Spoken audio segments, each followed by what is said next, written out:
This is a short tutorial on how to practice your bridge exercise.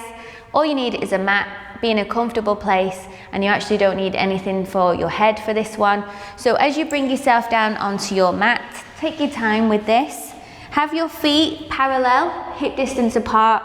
Your knees are going to be bent, and then if you just bring yourself down to lying on your back, really nice and slowly. Get yourself comfortable, roll through the shoulders.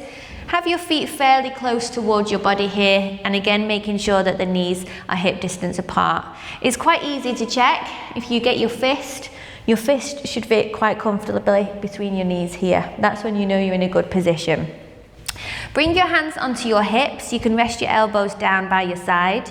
And if you tilt your pelvis forwards, you're going to start to feel the arch appear in the lower part of your back. So this is a forwards tilt, an anterior tilt of your pelvis.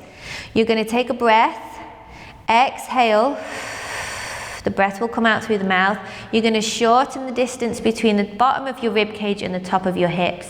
And if you notice now, there's no gap at all underneath the lower part of my back here, no room at all for my hand. We're going to keep that backwards tilt. You can then bring your arms down by your side. Again, relax through the shoulders and start to lift the very bottom of your pelvis off from the mat, curling up through the vertebrae in your spine. You might just want to do part of the lift to start with to get used to the movement, making sure your head hasn't moved either, and then return all the way to the floor. I'm just going to take my arms in the air so you can see that a little bit easier. This would actually be a progression as well. But as you tilt your pelvis backwards, ribs and your hips are going to come closer together. Start to curl up through the lower part of the spine. And if you feel comfortable, you can start to increase the range, coming through the mid part of the back and all the way to the top and your shoulders. You don't want to come any further, so all the pressure is in the neck. If you can hold it for a moment at the top, take a breath here and then return to the floor, one vertebrae at a time or as smoothly as you can, all the way down. And the first time that you might do this, it might feel a little bit sticky, might feel a little bit stiff. Don't worry, practice can help that get a little bit more free. So arms down by your side is the easier option. You've got a little bit more support there. You can have your palms down, curl up through the spine, squeeze into your glutes, get the length coming through your thighs like you're pushing your knees over your feet, and then lifting into that bridge. You can hold it for a moment, slowly come down, and you might have been given a number of repetitions of this exercise to practice, but I'm just going to teach you a couple of the ways you can progress this as well.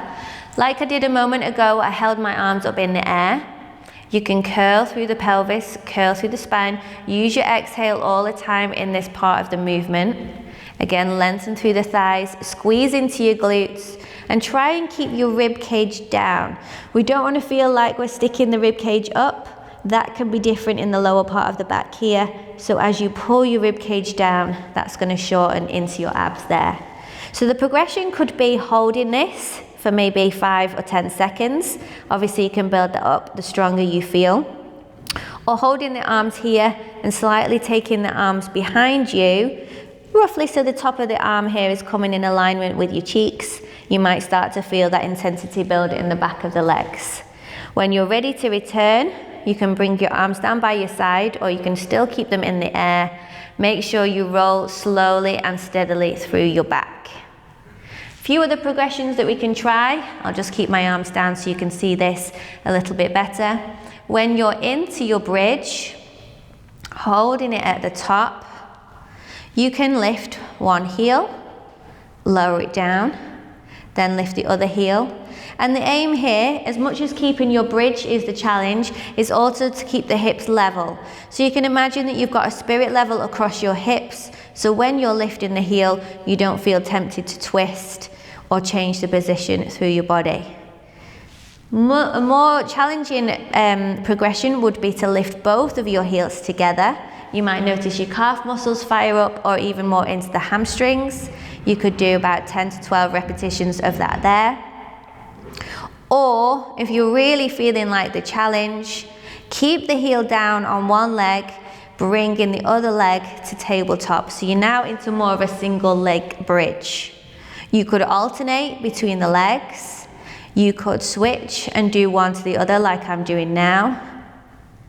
You could hold it for a little bit longer if you fancied, even holding the arms in the air, still alternating through the legs like I'm doing with that spirit level straight across your hips. Or if you really feel ready for the challenge, when you've brought one leg into tabletop, you could extend the leg, you could lower it down and lift. Try just doing a couple of repetitions there, and then you can always progress to adding in more if you wanted to. Lengthen, lower, keep that hips up, keep the bridge nice and high, and then you can bring the foot back down. Arms will come down, spine will roll down to the floor, and then you could hug your knees into your chest as you release stretch. That would be how to practice the bridge with plenty of progressions. See how you get on. I hope that was helpful.